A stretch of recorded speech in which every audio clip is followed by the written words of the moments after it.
आज हम बात करने वाले हैं मेंस्ट्रुअल साइकिल की, जिसे हिंदी में अनेक नामों से जानते हैं, जैसे आर्तव चक्र, मासिक धर्म, मासिक चक्र, माहवारी, पीरियड्स आदि।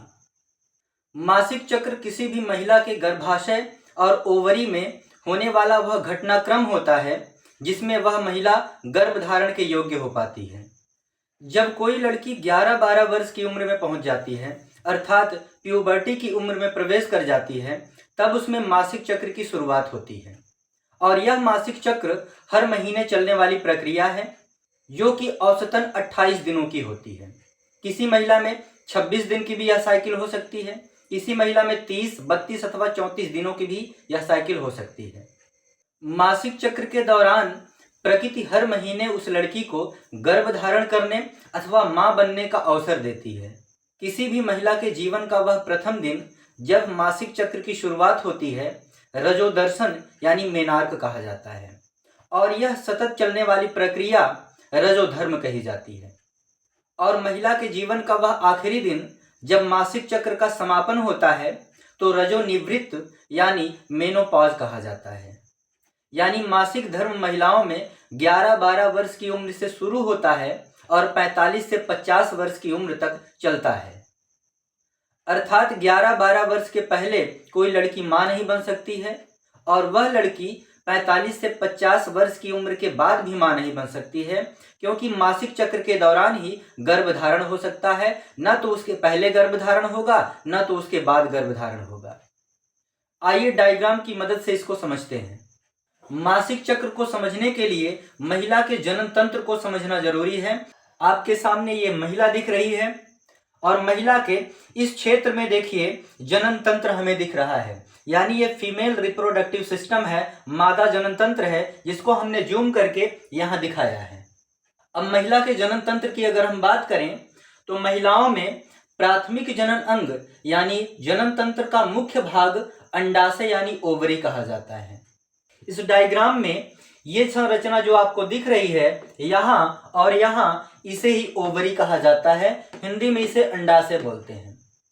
और इसके साइड में लगी हुई ये रचना जो आपको दिख रही है, नलिका जैसी रचना, इसको फेलोपियन नलिका यानी अंडवाहिनी या फिर निषेचन नलिका कहते हैं। और ये जो बीच में खाली जगह आपको दिख रही है, इसे गर्भाशय कहा जाता है। इंग्लिश में इसे यूटेरस बोलते हैं। अर्थात महिलाओं में एक जोड़ी अंडाशय, एक जोड़ी अंडवाहिनी और एक गर्भाशय पाया जाता है। जब कोई लड़की 11-12 वर्ष की हो जाती है, तो ये जो अंडाशय दिख रहा है, इसमें प्रति माह एक अंड कोशिका का निर्माण होता है। ये अंड कोशिका बनती है और धीरे धीरे परिपक्व होती है। जैसे ही अंडाशय में अंड कोशिका का निर्माण होना प्रारंभ होता है, वैसे ही गर्भाशय के अंदर भी कुछ परिवर्तन होना शुरू हो जाता है। यानी गर्भाशय के अंदर एक भित्ति का निर्माण होना प्रारंभ हो जाता है। इस भित्ति का निर्माण शुरू हो जाता है, जिसे अंतः गर्भाशयी भित्ति यानी एंडोमेट्रियम वॉल कहा जाता है।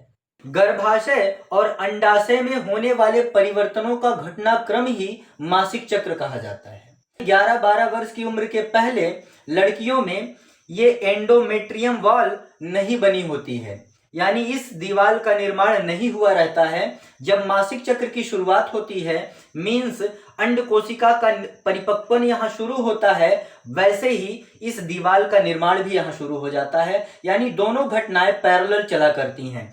अब ये अंड कोशिका 14 दिन लगाती है परिपक्व होने में, यानी निर्माण से लेकर परिपक्वन में टोटल 14 दिन लगते हैं। 14वें दिन ये एक कवर के अंदर से बाहर निकलती है। इस कवर को कार्पस ल्यूटियम कहा जाता है, यानी कार्पस ल्यूटियम की खोल से ये अंड कोशिका बाहर निकलती है और बाहर निकल के अंडवाहिनी में छोड़ दी जाती है। और जैसे ही अंड कोशिका इस स्थान पर पहुंचती है, यहीं पर रुककर शुक्राणुओं यानी स्पर्म की प्रतीक्षा करती है। और इसी दौरान अगर वह लड़की किसी पुरुष से फिजिकल होती है और वह पुरुष शुक्राणुओं को महिला के योनि पथ पर रिलीज करता है, और शुक्राणु ग्रीवा और गर्भाशय को पार करता हुआ यह शुक्राणु आगे बढ़ता है और आगे जाकर इस अंड कोशिका के साथ संलयित होता है।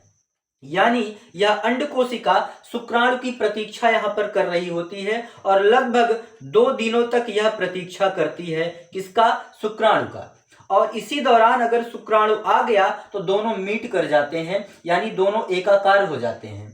यानी अंड कोशिका और शुक्राणु दोनों मिलकर एक ऐसी संरचना का निर्माण करते हैं जिसे जाइगोट यानी युग्मनज कहा जाता है। और यह युग्मनज धीरे धीरे आगे की ओर बढ़ता है और आगे बढ़ते बढ़ते बढ़ते इस जगह पर आता है और एंडोमेट्रियम वॉल से आकर चिपक जाता है और यहाँ पर चिपक कर शरण लेता है और लगभग 9 महीने तक यह अंतःगर्भाशयी भित्ति इस युग्मनज का पालन पोषण करती है और 9 महीने बाद यह युग्मनज शिशु का रूप इख्तियार करता है और फिर इस शिशु का जन्म हो जाता है। यह तो रही गर्भधारण की प्रक्रिया, लेकिन अभी तक हमने यह नहीं बताया कि जो टॉपिक है मासिक चक्र वह क्या है। अब आगे समझिए। यह अंड कोशिका यहाँ से रिलीज हुई, रिलीज होने के बाद यहाँ पर पहुंची और स्पर्म का वेट कर रही है, इंतजार कर रही है, स्पर्म का इंतजार कर रही है और इंतजार करते करते 2 दिन उसे बीत चुके हैं और इसके बावजूद भी कोई स्पर्म ना आया यहाँ पर, तो धीरे धीरे यह अंड कोशिका नष्ट होना शुरू हो जाती है। यानी इस अंड कोशिका में क्षय आरंभ हो जाता है और मैसेज गर्भाशय की दीवार को भी पहुंचता है कि यहाँ से जो मेहमान आने वाला था और हमारी शरण में आकर 9 महीना पलता बढ़ता और वह आने वाला नहीं है। अब ऐसी स्थिति में क्या होगा? इस एंडोमेट्रियम वॉल का बने रहने का कोई औचित्य नहीं रह जाता है, क्योंकि इसका काम कहाँ पड़ता?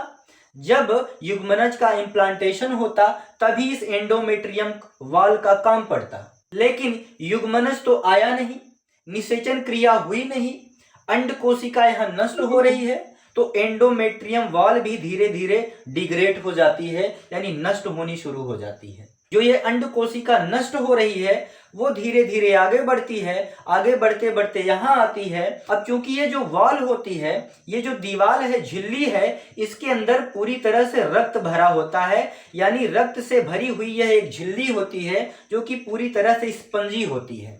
अब चूंकि यह दीवार टूटेगी और ब्लड का रिसाव होगा, अब जो इसमें ब्लड भरा हुआ है वो बाहर आएगा। फिर से समझने की कोशिश करें। इस अंड कोशिका में क्षय आरंभ होता है और यह अंड कोशिका नष्ट होते हुए आगे बढ़ती है।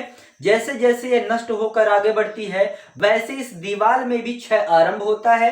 ये दीवार टूटती है, इसके अंदर का ब्लड बाहर आता है, ये अंड कोशिका भी यहाँ आती है, यानी नष्ट हुई अंड कोशिका और क्षत विक्षत हुई दीवार और इसके साथ ब्लड, ये सब एक साथ योनि मार्ग से बाहर आना शुरू हो जाते हैं, यानी महिलाओं में ब्लीडिंग शुरू हो जाती है।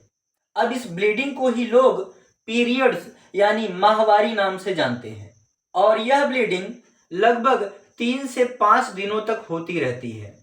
कहने का मतलब है कि ये जो पूरा वातावरण है अंदर का गर्भाशय का वो पूरा क्लीन होता है और ये जो हमने पूरा घटनाक्रम बताया इसमें टोटल 28 दिनों का समय लग जाता है।